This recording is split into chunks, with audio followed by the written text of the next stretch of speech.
Indeed, right, Dr. Khaled. Now, you talked about like the different types of hearing. What about deafness as well? Does it have types as well? Let's say, a person who's born deaf and a person who became deaf during the course of his lifetime. Are there like different kinds? Right. From what we show in the video, there is element we call it conductive loss. That means the air cannot go as it is normally should be to the cochlea. So this a conductive loss could be, and this is important to mention it to the audience, that to check their children if they have recurrent problem of the ear infection, the fluids inside the middle ear could lead to conductive loss. So the child cannot gain his language so quickly, and the mother just hear advice from here and there. It should right away go to the specialist, the ENT. They do testing, and then if there is a problem cannot be solved by medical treatment, then we put tubes, just simple tubes inside the drum, take all this fluid out so the patient, the child could hear well. So as simple as this. Or it could be conductive loss because we lose all these ossicles, and that's I will show in the program how we compensate for that.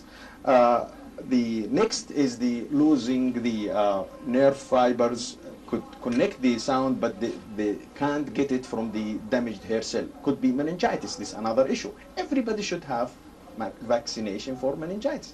All of us, children and adults, because meningitis had a great percentage of after birth damage to the hearing. Right. So this is one thing. Of course, there is accident, there is medication, and so on and so forth. It's just too long list to mention, but it could be conductive loss, sensorineural hearing loss, or mixed, both in one patient.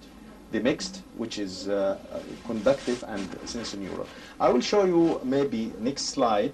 Here is the parameter we use to test the patient, and this is, it should be here the normal people in all frequency, in just a small intense sound they could hear in all frequency. But if they start to need more loud sound inside the lab to get good response, means he's coming down and down and down till in the yellow here he become profound, and those we call them completely deaf.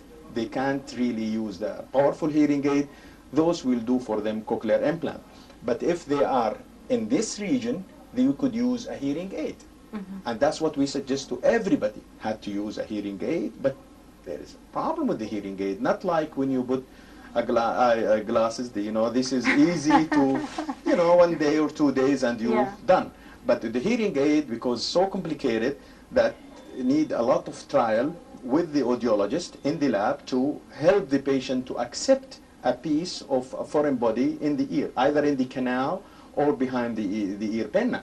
And there is a lot of problem of echo. They hear sound, they can't get it inside there is noise inside the party or with a lot of people or in a conference and so on and so forth. Or they don't like to attach any, especially in young people, they don't want this. They want it for cosmesis. Then we talk about new technology, which is surgery.